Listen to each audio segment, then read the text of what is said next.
Today, I want to tell you about a man named Roy Anderson.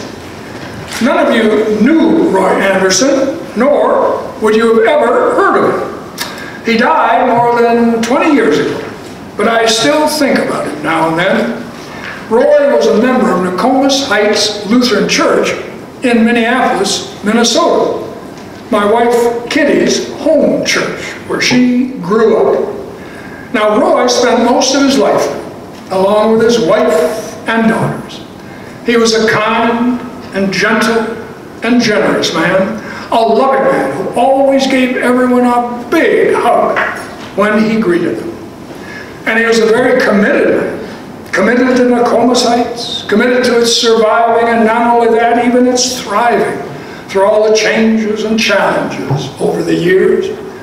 Roy, of course, had his struggles, battled his own personal demons like we all of us do, but whatever they may have been, he conquered them enough to be the generous and loving and committed man he was. Now the thing is, after Roy died, no one was quite sure when to start the worship service. Whether he was aware of it or not, every Sunday, Roy gave the cue when to begin. Roy and his family sat in the second pew from the front on the right every Sunday, where Stella's sitting now. And as the organist ended her prelude and before the opening hymn, Roy would clear his throat in order to prepare himself to sing. Well, sing might be a bit too generous. Attempt to sing would be more accurate. Make a sound like a wounded moose would come even closer to the truth. But whatever you call it, Roy loved to do it. And so he would clear his throat in preparation, but not quietly, not softly, not discreetly. What Roy did could be heard throughout the sanctuary, and it sounded like this. So every Sunday, the organist and the congregation waited. The prelude was brought to a close. There was a pause, and then, and with that, the organist would hit the first note, and the congregation would rise and sing, and anyone who'd been around for a while, that jarring sound meant that God was still in his heaven, and all would be right in the end. That Nokomis Heights would continue on, and children would be baptized and confirmed and returned to be married. People would be cared for and looked after. Old friends would be buried and new friends would be welcomed. And life would go on. There was something solid and comforting about that congregation, and it was Roy and others like him who made it so. And on those occasions when I was privileged to be present and hear that glorious guttural sound coming from Roy, I couldn't help but wonder what kept him and others like him coming Sunday after Sunday for 30, 40, 50, 60 years and more. Over the years, much had probably happened in their lives and the congregation to give them good reason to leave, to turn away from that church and all churches, even turn away from God. But they didn't.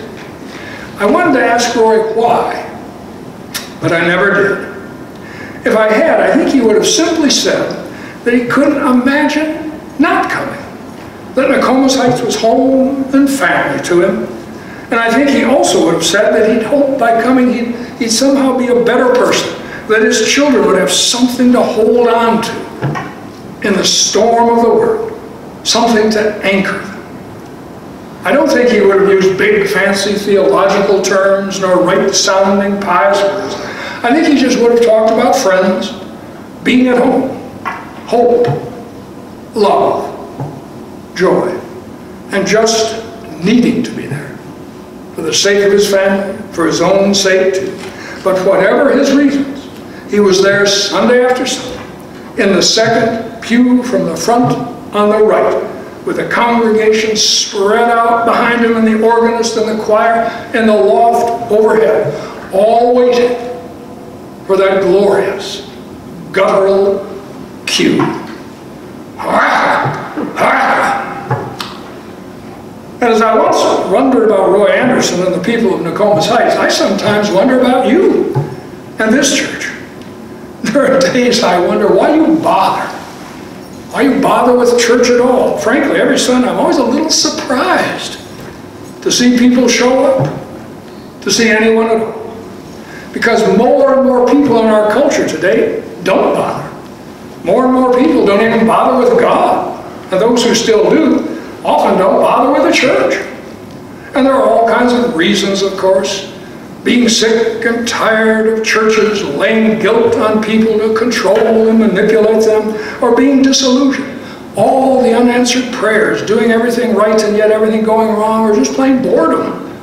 Feeling that churches have become lifeless. Really don't speak to anyone anymore. And yet Sunday after Sunday, you and I do bother. Still come here. And some days I do wonder why. Of course, since you do come back, and are here in fact today, there may be no need to talk about this. Then again, maybe there are days when you have one foot out the door. But even if you have both feet firmly planted here, still, it's good to remind ourselves of some things, to remember some things. Remember why we should bother. And why should we bother? Well, there's one writer who's tried to answer that. She is someone who's followed a rather quirky walk of faith, a walk that led her to try all the options, and yet a walk that led her back to church. In fact, it was a church she has described as a funky little church in Northern California, St. Andrew Presbyterian.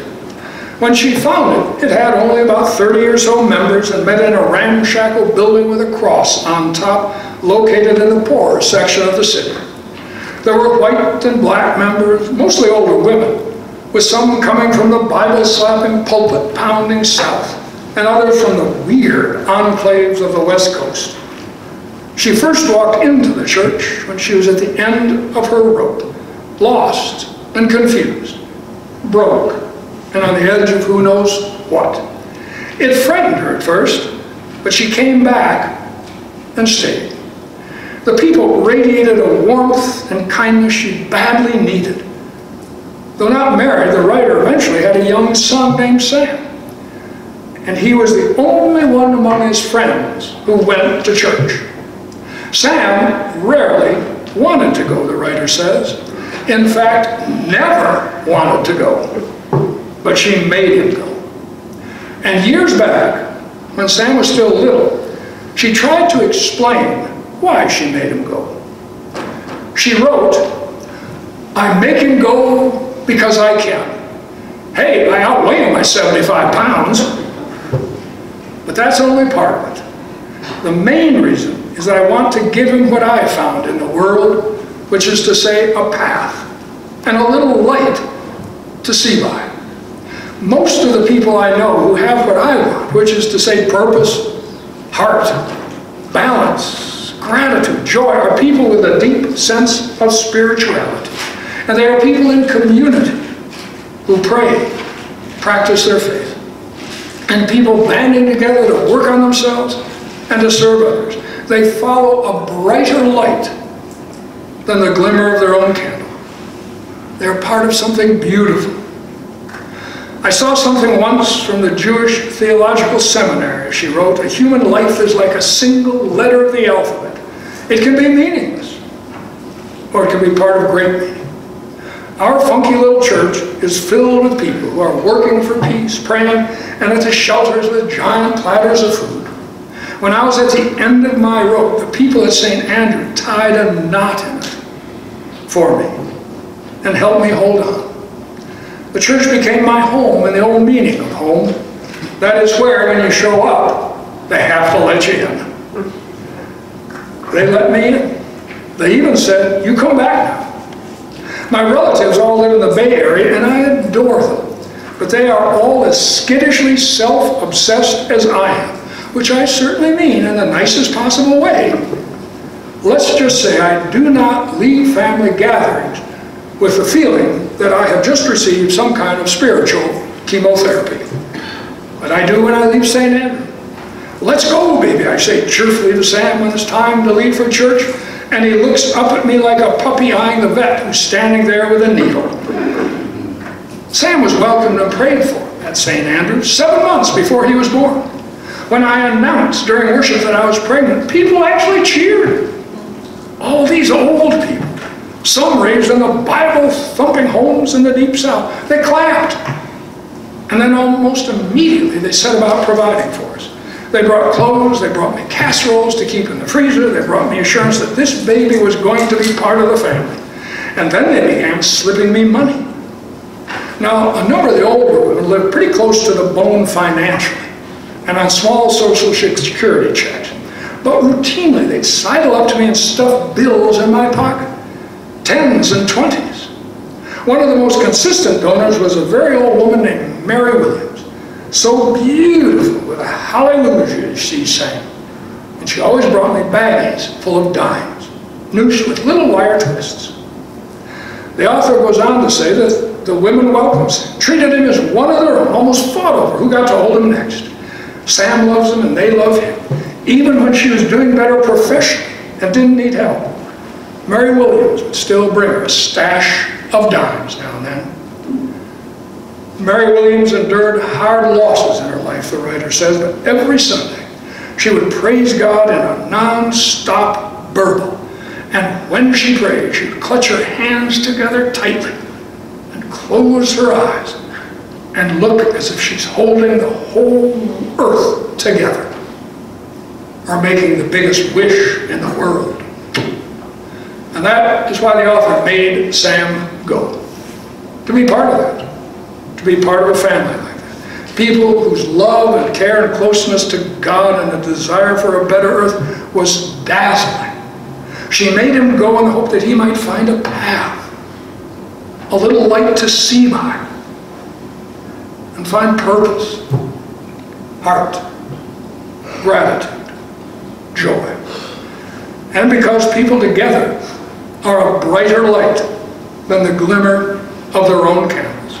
Because together they can spell out something they could not spell out as individual letters alone.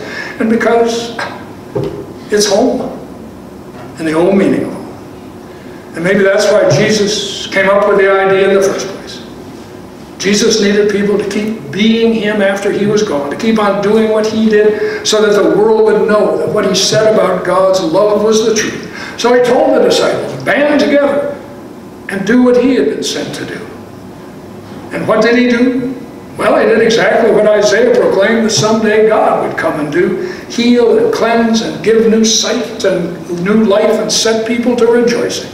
And that's what he told them to do. To heal the sick, raise the dead, cleanse the lepers, cast out demons. In other words, help and heal and give some light to see by and help each other find the path and look after each other, he told them, and welcome those, especially those who feel most unwelcome. Be people who would be the truth of God's love to one another and those beyond. So, if you need reasons to keep bothering with church, perhaps these will do to start with. That right here in this corner, together, we can actually be a light brighter than the glimmer of our own individual candles and help people find a path and purpose and heart and gratitude and joy and spell out something we can't spell out alone. Spell out how the gospel can overcome all barriers, bring all different kinds of people together, create the oneness God intended, and be home, a family, which all are welcome, and in which people lend a hand when they're falling, tie a knot in the rope we've come to the end of, help each other hold on, and help each other see God in a new way, a God who is with us and raises us up again and again, who spreads out his love beneath us like a net on our most dangerous days. Be part of something that sometimes really is dazzling and beautiful. Then again, I just wish Roy Anderson could have been here today. He probably could have told you far better than I could why church is worth bothering.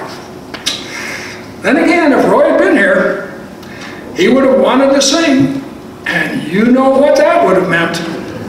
Hurrah! Hurrah!